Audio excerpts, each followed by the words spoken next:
Hey, it is your buddy, Peace and Harmony with you here today. We're focusing in and zooming in on a great viewer question. And that is really sort of the crippling despair or feeling kind of like they're withering away, or the depersonalization, and then like the insomnia that can occur after a relationship with a narcissist or a psychopath. So I want to give a huge shout out to those of you who have recently donated and commented in the channel. And also, I want to also let you know that for some reason, people have notified me that the news feed, or I guess it's like the input of videos into your account, is not coming up. And I think they will, like, if you're dormant, if you don't kind of click on the ads once in a while, click that you're interested, or comment or give a thumbs up, they tend to not feed videos in, or sometimes people have even had like their subscriptions terminated. They will just kind of flush a sort of dormant account. So just like click on the ads once in a while if you feel like you're not getting my feeds. So I think that helps keep an active status for your channel. So so I want to zoom in and focus in. Let me just fix my little thing here. As you can see, I have no shame here about getting comfortable. And so I want to zoom in and focus in a little bit more on what viewers have commented as kind of feeling depersonalized, kind of like they're withering away, that they're so depressed. They feel incomplete without this individual in their life. And, you know, they're going through this stage for so long, you know, for weeks, and they're having difficulty working, or difficulty sleeping, or difficulty eating. And, you know, you're going through kind of, you know, ruminating, what is known as ruminating, or hashing over things. You're constantly thinking about them, even while you're doing normal things, like to the point where you can't make yourself a lunch or a dinner. You can't go grocery shopping. You know, you can't stop crying. You feel like you're, you know, depersonalized or withering away, and you don't know who you are or what you want anymore. And so it is at that place that I want you to know that basically that's an effect of not having your needs attended to, and not kind of being congruent with yourself and your values. So that very experience is basically a cry out for love, for help, but it's really letting you know what you deserve and want in life. And what you deserve is not what this person is. So when you feel like heartbroken, it's not because of anything that you've done wrong. It's not because you've failed this person, or that you made a lot of mistakes, or you're acting crazy. Basically, you know, when you are trying to go after someone who is narcissistic, who is all about them, they're not there to reciprocate and keep in mind kind of like your needs and be respectful thereof. And then your standard had been lowered while you're kind of hashing these things out. You then kind of violate your own standards. So your standards become very low, and then you're engaging in a relationship which is not satisfactory to you. It is not the real thing. So people who are, you know, constantly texting, or having, you know, what I call like just text relationships, where they spend more time texting than they do like actually doing things. Or they're in obviously misfitted or mispaired relationships where, you know, this person might have been like love bomb in the beginning, and they're trying to continue a relationship that is not going to work. And so they feel so disheartened, like they've lost a good person, like they've, you know, this narcissist is so charming. There was, you know, a certain way that they might have felt, or behaved, or gift that this person gave, which you feel like was missing within you. So what I encourage you to understand is that it's then a time for you to engage in your lessons learned, and realize that these feelings that you're missing,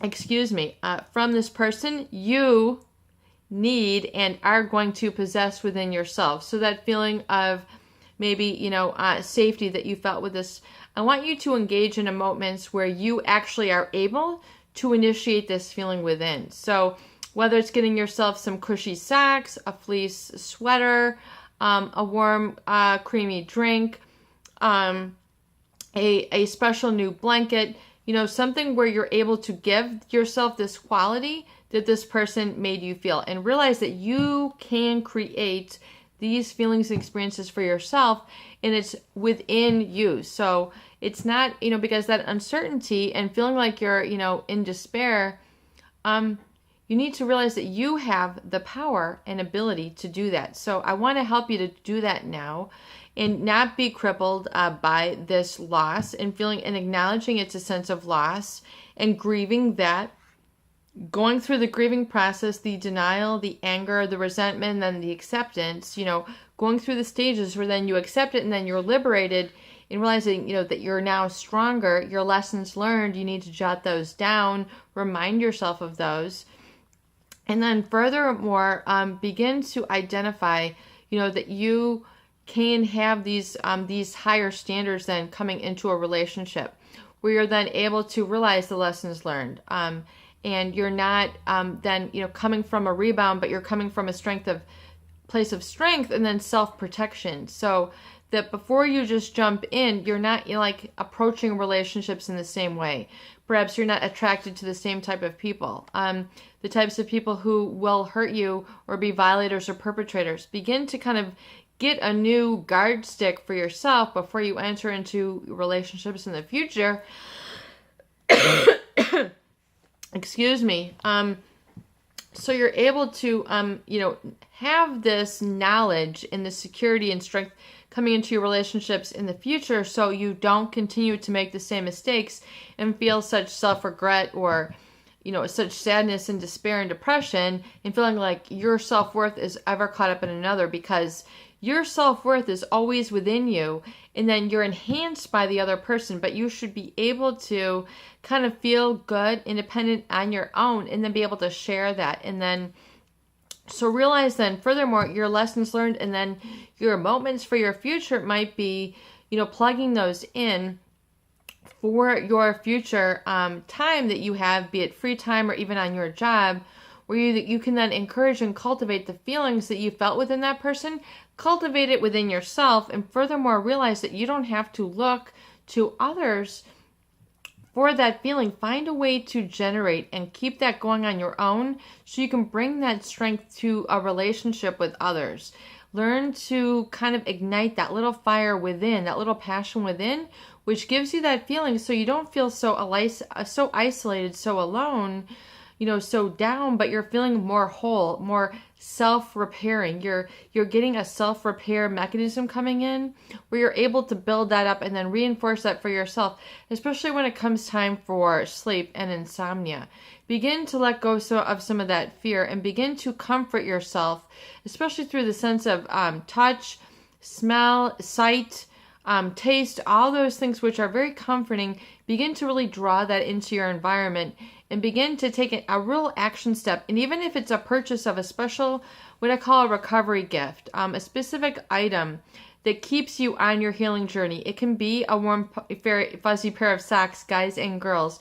It can be a dry brush where you're able to, you know, dry brush yourself and then feel comforted and then stimulate, stimulate yourself in the morning and say, I'm going to do this when I wake up, and then get yourself a new pillow, get yourself a new satin, pillowcase, get yourself a new comforter, give yourself some scents which are soothing and comforting that you're able to put, on your face or your body or your hands, your wrists. And then also the recovery gift.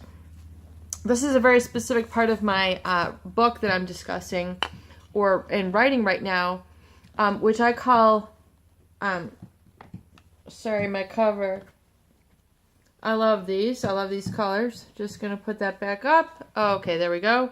And I also recommend getting yourself the recovery gift. So even if it's a little something like this that you put in your environment that says follow your heart. It's a constant reminder while you're walking through your house, your workplace, you've got a little, little saying like this. So once a week, giving yourself a recovery gift, which keeps you on the path of healing and wholeness and strength, and continue to reward yourself, even if it's difficult, even if it's a necklace, even if it's a bracelet, even if it's a book, even if it's a pen and paper. That's part of your recovery gift that's comforting and strengthening you in those places where you need it most. It is your buddy, Peace and Harmony, with you here today. I hope that these videos do help. Please share and please subscribe for more great tools, videos, discussion, and support.